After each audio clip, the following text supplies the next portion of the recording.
of things are growing here at Star, including the grass in our fields. Today we're gonna, on our nature hike, talk about some patterns that you can see and notice, not only the changing of seasons, but the way plants grow and birds' nests and all sorts of changes that are happening around South Knoxville. So come on, let's go hiking. One of the first patterns I want to tell you about today is something called succession, and that happens when a piece of land is left by itself and grows whatever naturally grows there. And when you get to where it's not developing and changing anymore, that's called a climax community. Julie, I'm going to have you turn around and look behind you. These hardwood forests is the climax community for this area. So if we left this land by itself, did nothing to it for 100 years, it would look like those woods back there. This field that I'm standing in hasn't been mowed in a long time, and you can see there's different kinds of grass and bushes and some young trees starting to grow up here. And so this piece is experiencing succession because these little trees and bushes are going to have bigger trees and bigger trees if we don't mow this. If we mow it, or if we have the horses grazing on it, it's going to stay grass. And so we're interfering with succession because we need to. We have horses here. We can't have a forest with no grass. So we mow this, we let the horses graze on it and eat it, and so it's going to stay low and not develop trees. But this piece of land, because it's got the creek going through it and it's kind of hilly and marshy, we might see some more trees growing up here. We might mow it and keep it just brush and lower stuff. But you can see behind me, down along the fence line, the difference, and this is called succession, where the starts off with grass and then gets more shrubby and then little trees and then bigger trees, and we end up with a forest.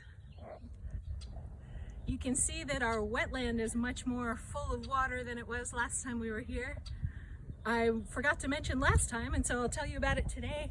Our wetland here is one of the few that's left in Knox County, because the other ones have been developed, mowed over, paved over. So Star, by protecting this little part, is protecting some habitat that doesn't really exist much in Knox County anymore. Even though we've got the river going through and lots of streams, people have built right up to the edge. So this is one place that Star, by leaving it be, we're helping the birds and fish and turtles and everything else that lives here in the wetland, because this is one of the few places where they can be anymore. One thing that wetlands do for nature, they're a nursery for a whole lot of different animals. So we saw a baby insect last time when we looked in the water, and there's fish that come in from the lake that lay their eggs here because they're safe from predators in the shallow water. Birds, like you're hearing the red-winged blackbirds and other ones behind me, build their nests in those reeds and in the brush because it's another good place to be protected from predators. So marshes and wetlands are pretty important, and it's great that Star is able to protect a little bit of it.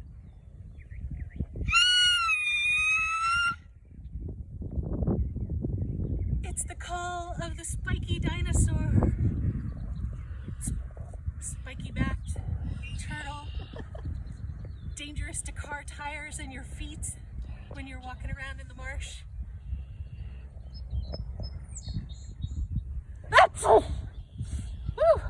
Gesundheit. If you have allergies like I do, we've got these kind of trees to thank, because look at all the flowers. These are actually flowers of the oak trees, and they come out before the leaves start to pop out. So now that the leaves are growing, the flowers are dying off, but this is where all the acorns from the oak tree will come from. But right now, or a few weeks ago, they were producing pollen and shaking all that pollen into the air, and that's what was covering your car and you might have seen a mud puddle with a yellow line around it. That was all the pollen that's been in the air from oak trees and other trees that are putting out their pollen and making seeds right now. Ew. Look at all this stuff. Can you see how there's sort of a trail here of dead sticks and leaves? This is all washed up from the recent heavy rainstorm we had. The lake filled up, came over the bank, and now we have sort of a high tide line of water. You can see where the flood ended because it pushed all this stuff up to the very top where the water was at its shallowest, and all these leaves got stranded here. And then when the water receded, all this stuff is left. The lake is full up to its normal summer level compared to last time we were here.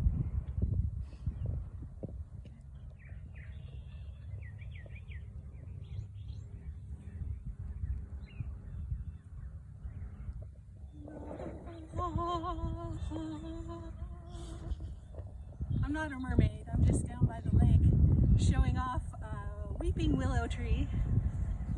These guys are interesting because they're deciduous trees. You and I have some things that are deciduous. If you're a kid who's lost some teeth, those are your deciduous teeth because they fall out at a certain time in your life. Deciduous trees have leaves that fall off every fall. The other fun thing about willows is before there was Tylenol and Excedrin and all that stuff, there was just plain old willow bark. Salicylic acid is the main ingredient in plain old aspirin, and this is where we started getting it from. Now we make it in a lab, but willow bark for the longest time was what people used to help with pain. So, and these weeping willows are,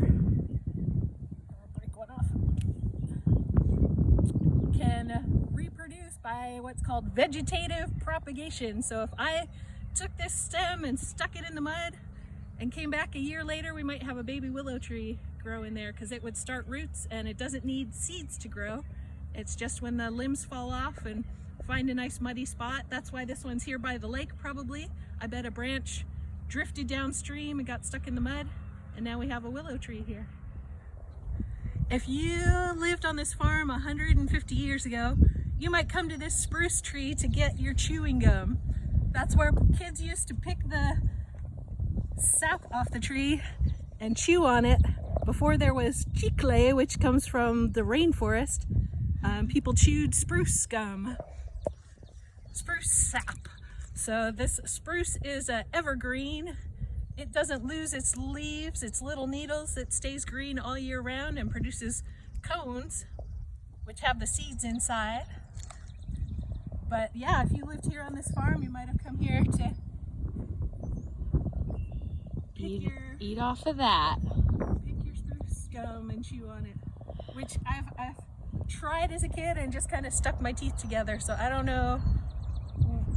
Doesn't sound like a great idea, but I guess if you don't have regular chewing gum, this is what works the same.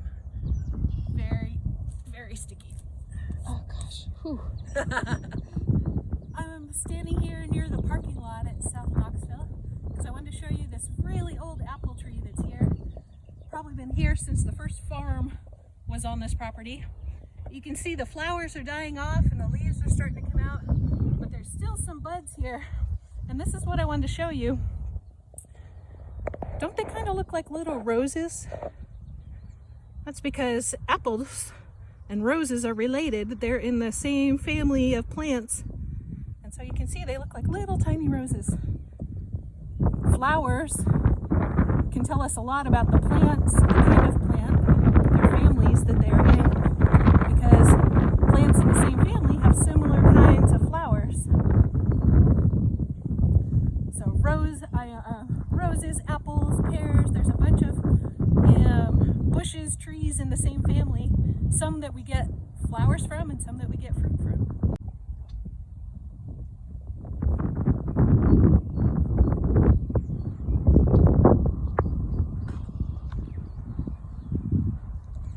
This lovely huge tree that's next to our driveway at South Knoxville is an American elm tree, and is one of the few that's left. These used to be planted all over neighborhoods because they're big and they are really pretty and they provide shade. But then because there were so many planted so close together, when one got a disease, they all got it, or almost all got it, except for this one here because it's kind of off by itself. So social distancing works even for trees. I'm smelling the wild jasmine, these white flowers, really pretty. This strip behind me that you can see of bushes is covering up a little ditch that drains water down to the lake.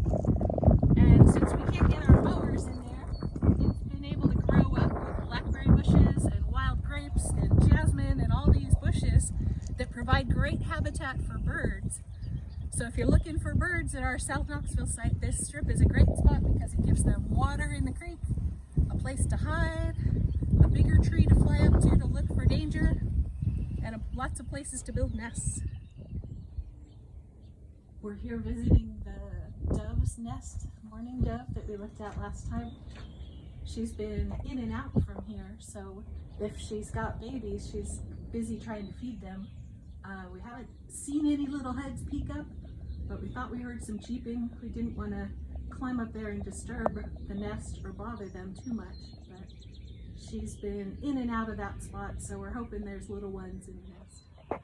Up above us there, in the same area as the dove nest, is a new barn swallow nest. And I saw them working on it this morning. They've been carrying mouthfuls of mud back and forth because that's what they make their nests out of.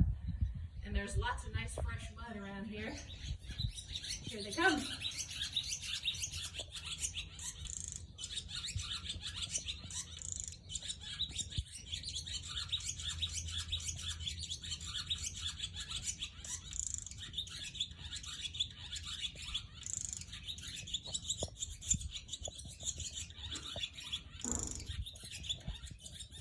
Dad is the bright colored one.